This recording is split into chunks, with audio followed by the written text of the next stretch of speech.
नमस्कार साथियों, देखिए आज के वीडियो में हम देखेंगे कि जिला स्तर से लेकर के शाला स्तर तक की जो एजेंसी है उनके अकाउंट को डीएक्टिवेशन किस प्रकार से कर सकते हैं हम, री रजिस्ट्रेशन किस प्रकार से होगा, रीवैलिडेशन किस प्रकार से कर सकेंगे हम और उसको अप्रूव किस प्रकार से करना है। तो वीडियो को आप एंड तक देखिएगा।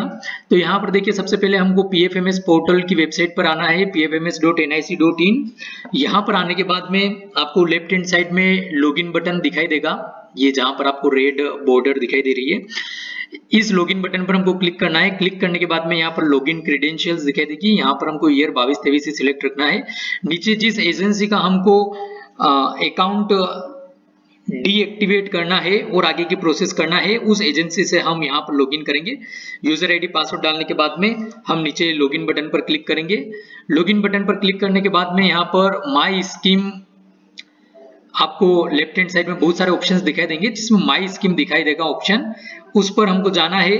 उस पर जाने के बाद में हमको ऊपर से 5वें नंबर का ऑप्शन रहेगा deactivate scheme oblique bank account, जो हमको यहाँ पर हाईलाइट किया हुआ है, इस पर हमको क्लिक करना है। इस पर क्लिक करने के बाद में यहाँ पर इस प्रकार से हमको विंडो शो होगी, जहां पर सबसे ऊपर हमको ये deactivate scheme oblique bank account की, यहाँ पर हमको सिलेक्ट स्कीम ऑप्शन दिखाई देगा।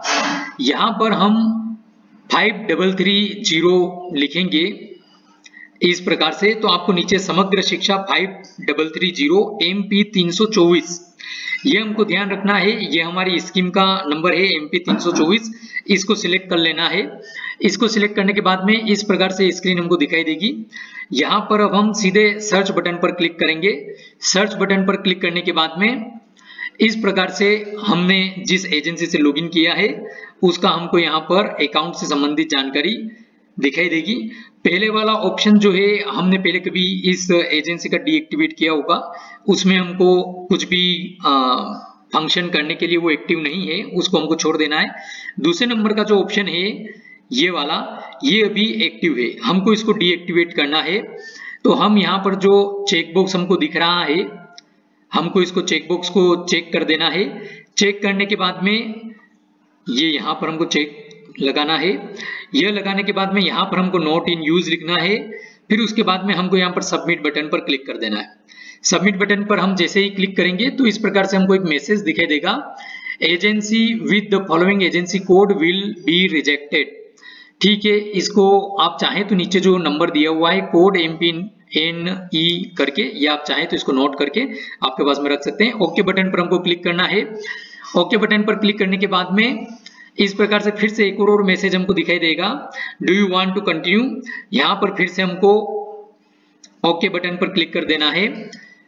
फिर इसके बाद में यहाँ पर देखिए हमको जो नीचे जिस एजेंसी का हमने अकाउंट डीएक्टिवेट किया है वहां पर पेंडिंग एट अप्रूवर ये एक स्टेटस लिखा हुआ आ जाएगा। इट मींस ये अप्रूवर स्तर पर पेंडिंग है, तो ये राज्य स्तर से अप्रूव होएगा। तो आप इसको थोड़ी सी देर से चेक कर लीजिए, तब तक आप इसी प्रकार से और भी एजेंसीज को जिनको आपको डीएक्टिवेट करना है उनको कर लीजिए। फिर इसके बाद में वापस से हम यहीं पर जब आएंगे तो फिर से हम सर्च बटन पर ऊपर क्लिक करेंगे, तो यहाँ पर हमको नो रिकॉर्ड फाउंड आएगा। इट मीन्स हमारा यहाँ से अप्रूव हो चुका है अप्रूवल लेवल से। फिर उसके बाद में हम पुनः माई स्कीम में ही आएंगे। माई स्कीम में रजिस्टर्ड न्यू स्कीम, ऊपर से सेकेंड नंबर का ऑप्शन, यहाँ से हमको फिर रीएक्टिवेट करना है अकाउंट को, तो इसके लिए हम यहाँ पर आते हैं।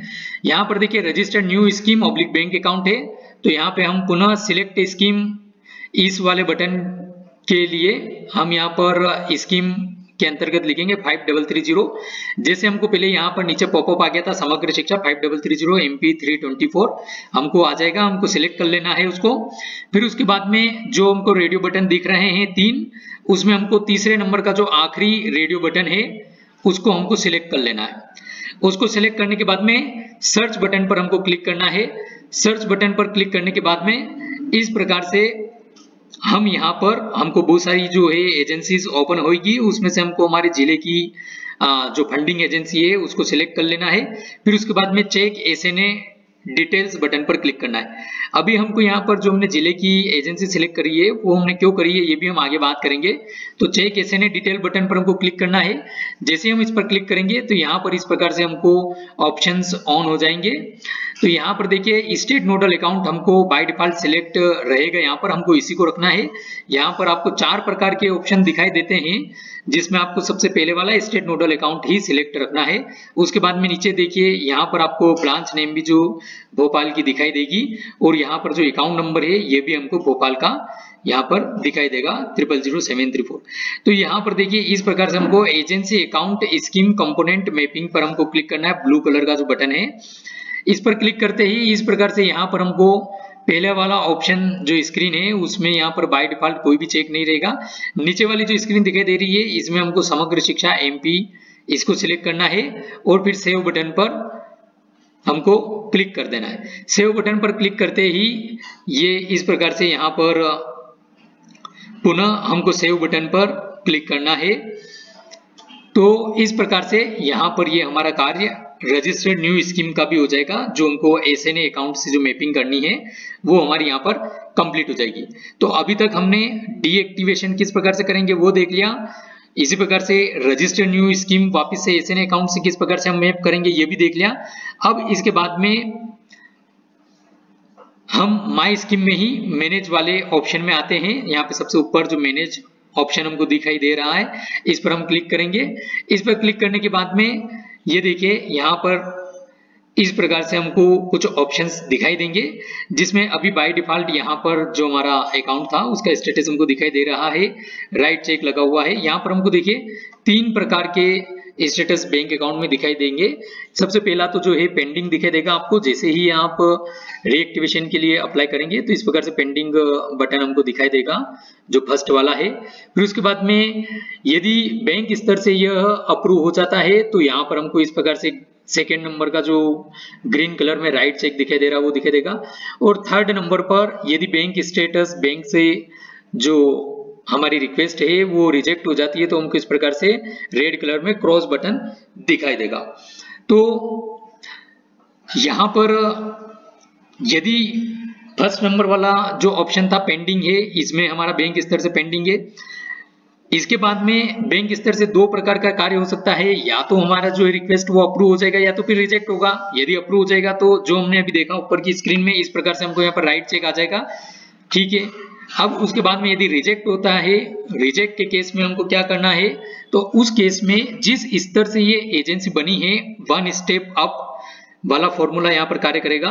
बोले तो जिस एजेंसी का अभी हमने रिक्वेस्ट किया है यह एजेंसी कहाँ से बनी है। यदि जैसे हमने अभी ये एजेंसी सपोज शाला की है तो शाला की यदि हमने जेएसके से बनाई है जैसा कि यहाँ पर दिख रहा है आपको ऊपर, ये यदि जेएसके से बनाई है तो हमको जेएसके से लॉगिन करना है। यदि हमने बीआरसी स्तर से बनाई है तो हमको बीआरसी से लॉगिन करना है जहां से वह एजेंसी बनी है, रजिस्टर हुई है। तो यहाँ पर देखिए हम अभी जहां से 1 स्टेप अप पर आते हैं, जहां से हमने एजेंसी बनाई थी ये जेएसके पर्दा से रजिस्टर करी थी, तो यहाँ पर हम आते हैं इसमें लेफ्ट हैंड साइड में एजेंसीज वाले बटन पर हम आएंगे। ऊपर एजेंसी भी देखेगा आपको, लेकिन हमको नीचे जो एजेंसी से इसी पर आना है जो हमको सिलेक्ट किया हुआ है यहाँ पर। इसमें यहाँ पर 4th नंबर का ऑप्शन हमको दिखाई देगा मैनेज अदर एजेंसीज, इस पर हमको क्लिक करना है। इस पर क्लिक करने के बाद में यहाँ पर इस प्रकार से आपको शाला की जानकारी दिखाई देगी। तो जो भी शाला आपकी यहाँ पे 1 से अधिक भी हो सकती है, यदि आपने ज्यादा शालाओं की रिक्वेस्ट डाल रखी है हो सकता है यहाँ पर उनका बैंक स्टेटस अप्रूव नहीं हुआ हो। तो यहाँ पर जो भी शाला को आपका फिर से आपको इसके लिए रिक्वेस्ट करनी है तो हमको उस शाला यहाँ पर दिखाई देगी, उसको हमको यहाँ पर सिलेक्ट करना है इस प्रकार से, जो भी शाला को आप सिलेक्ट करना चाहते हैं। फिर उसके बाद में यहाँ पर इस प्रकार से वो शाला हमको ओपन हो जाएगी। यहाँ पर हमको इस शाला को जो सिलेक्ट करना है यहाँ पर चेकबॉक्स लगाना है, जो हमको चेकबॉक्स दिखाई दे रहा है ये इस जगह हम इसको चेक करेंगे। चेक करने के बाद में अकाउंट रिवैलिडेट बटन पर हम क्लिक कर देंगे। तो जैसे ही हम इस पर क्लिक करेंगे तो यहाँ पर देखिए अभी जो हमको स्टेटस दिखाई दे रहा था pending agency approval cross button के पहले, ठीक है। तो ये यहाँ पर जैसे ही हम करेंगे ये चेकबॉक्स को टिक करके अकाउंट रिवैलिडेशन बटन पर, तो ये देखिए यहाँ पर पेंडिंग वापस से हमको क्लॉक दिखाई देने लग गई है, तो ये फिर से रिक्वेस्ट हमारी बैंक के पास में चली गई है। तो इस प्रकार से आप अकाउंट रिवैलिडेशन की रिक्वेस्ट भी कर सकते हैं। तो ये अभी तक हमने 3 प्रकार की जानकारी देख ली है। अब चौथे नंबर की जो है, यदि बैंक से हमारी रिक्वेस्ट अप्रूव हो जाती है, जैसे हमने पहला देखा था राइट ग्रीन कलर में हमको चेकबॉक्स राइट का सिंबल दिखाई देगा, तो उस कंडीशन में जो हमने फंडिंग एजेंसी पहले सिलेक्ट करी थी, जिसकी हमने बात करी थी कि हम इसके संदर्भ में भी बात करेंगे, एसएनए अकाउंट के मैपिंग के वहां पर जिले की जो फंडिंग एजेंसी सिलेक्ट करी थी, तो उस स्तर से हमको लॉगिन करना है। यहाँ पे हम जैसे भी जिले के एडमिन से लॉगिन करेंगे, इसमें एजेंसीज बटन में हम अप्रूव, सबसे पहला जो हमको ऑप्शन दिख रहा है हम इस पर क्लिक करेंगे। इस पर क्लिक करने के बाद में जो भी यहाँ पर हमारी वो एजेंसी रहेगी, हम उसको यहाँ पे एजेंसी नेम में जो हमको रेड कलर में दिखाई देगा उस पर हम क्लिक करेंगे। क्लिक करने के बाद में यहाँ पर बैंक स्टेटस हमको राइट दिखाई देगा, और फिर उसके बाद में हमको यहाँ पर चेक लगाना है, एजेंसी के आगे यहाँ पे चेकबॉक्स को सिलेक्ट करना है और फिर अप्रूव बटन पर क्लिक करना है। ठीक है, तो अभी यहाँ पर पेंडिंग है, हमको इसको राइट होने देना है। तो इस प्रकार से यह सारा कार्य हमको अकाउंट डीएक्टिवेशन से लेके जो वापस से उसको एसएनए अकाउंट से मैप करते हुए अप्रूव करने तक का सारी प्रोसेस है। धन्यवाद।